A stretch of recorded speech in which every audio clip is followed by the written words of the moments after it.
folks, I'm Tom Vasel. Welcome to Week in Review.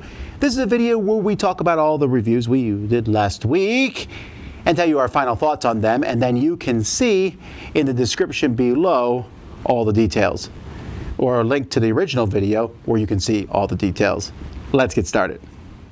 Hey everybody, Zee Garcia here. So last week I reviewed 3 games. I also did a comparison video. I'll get to that. So I reviewed a party game called Subtext. I rate this a 4 out of 10. It's kind of like Dixit, but really slow, and one in which you are the one drawing the illustrations. So it's not as pretty and it's a little bit slower. You're trying to match up with who you think, or trying to find who you think matches with the leader of the round's illustration. It's okay. It's a little better in bigger groups, but I found it to be, again, a little slow. It's there's not enough information for you to bluff other players, so it just didn't quite hit the right notes for me. I reviewed a card game called Pearls. I rate this a 7 out of 10. I do like this one. And it is a very simple hand management game. Great filler, very quick game.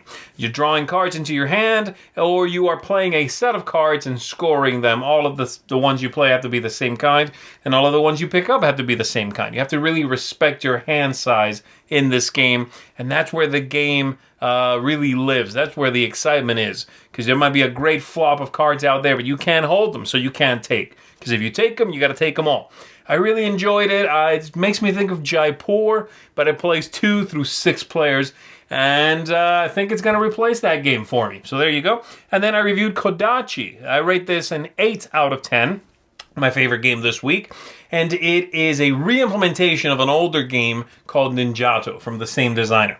And in this one, you are going to be using your ninjas to attack samurai and steal goods, and then spend those goods to gather new cards, new scoring opportunities. All of this has a little bit of a deck building element to it, which I really enjoy. And I think it's a great game. It works well. It's interesting, engaging, has a really fun push your luck mechanism. And the last video I did is, well, comparing Kodachi to the original game, Ninjato.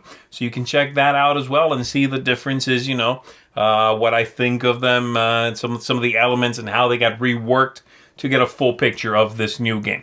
And that's it for me. I will see you all on the next one. Hey folks, welcome back to another week in review. 4 videos for you this week from me. Got a review of Doomseekers. This is a hand management take that game from Ninja Division that has the Warhammer Age of Sigmar theme wrapped around it, or universe wrapped around it. You're a bunch of fire slayers going out and trying to kill different monsters or dooms that are in the universe, and whoever has the most points is the winner. Gave it a 6 out of 10. I did enjoy it, but there were just some nitpicks in it. Check out the review so you can see what I mean. Also did another review for Yukon. This is a game from A Games. You're just trying to collect stuff, I guess. You're trying to get the most gold and stay away from getting pebbles. You're mining for gold in a river, panning for gold, so to speak, in a river, and you're trying to get more gold than pebbles, because pebbles are minus points. Gold is positive points at the end of the game. But then on top of that, there's also a bunch of townsfolk that are in the grid as you're moving around, and they do different things. They give you special abilities and so forth and so on. So it was a decent game. I gave it my, it's a good filler game, I'll put it that way, and I enjoyed it. Gave it a 7 out of 10. Got my seal of approval, so check that out for more. And then I also did a first impressions video for Zombicide, Invader, and Grifters, Nexus. 2 really different games, but I enjoyed both of them. Check out that first impressions, and then reviews are probably going to be around the corner here pretty soon. And then I also did a top 10 Days of Wonder games, so there's probably some ones that you know are going to be on there, but there might be some surprises too. So check that out. That's it for me for this week in review. See you on the flip side. All right, several negative games this week for myself. Papering the Duel, I give this one a 2 because it's barely a game. You literally just, it seems so interesting to put these tiles in, but I tried it multiple times looking for something there. But the game, you run out of tile, you run out of cards to play, it's super fast, and just yet not very fun. I also look at Dicetopia. This is a dice drafting game, very difficult board to read. It's a take that, random, doesn't look great, just a mess. Cerebria, the card game. Cerebria, the board game, was an okay game that I didn't really care for that much, but I know a lot of people really like it. However, this one is a card game. It doesn't really have anything to do with it. It's kind of a take that game and has, a little bit of weird scoring. I just didn't find anything that interesting about it. Mystical Seeds. This is a game where you're collecting seeds and then using different properties to mix them together and then make flowers. Very pretty, very nice. It's an okay game, but doesn't really have anything different and unique about it. Brikks. This is a Tetris roll and write game where the bricks, you're drawing the bricks as they drop down in there. It's exactly what it sounds like. It is a roll and write Tetris game. It's fine. There's so many better roll and write games out there. Shikoku, this is a game where you want to be the second place or second to the last. That's weird, and you're playing cards, and then that when you're playing the cards, sometimes you want to be first, sometimes second, third. It's just a way to play cards. It's unique and weird and strange, and it's kind of entertaining to play. I just don't think there's any lasting value to it.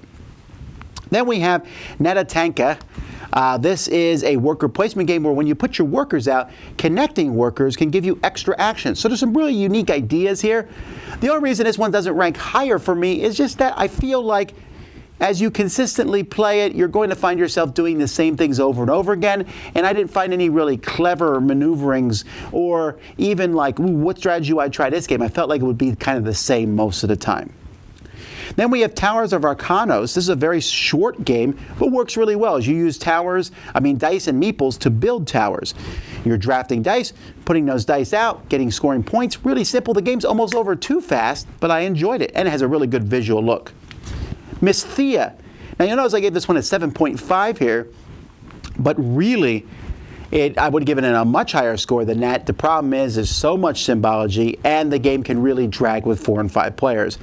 Other than that, a nice area control game, combat card play, so many intriguing ideas in the game.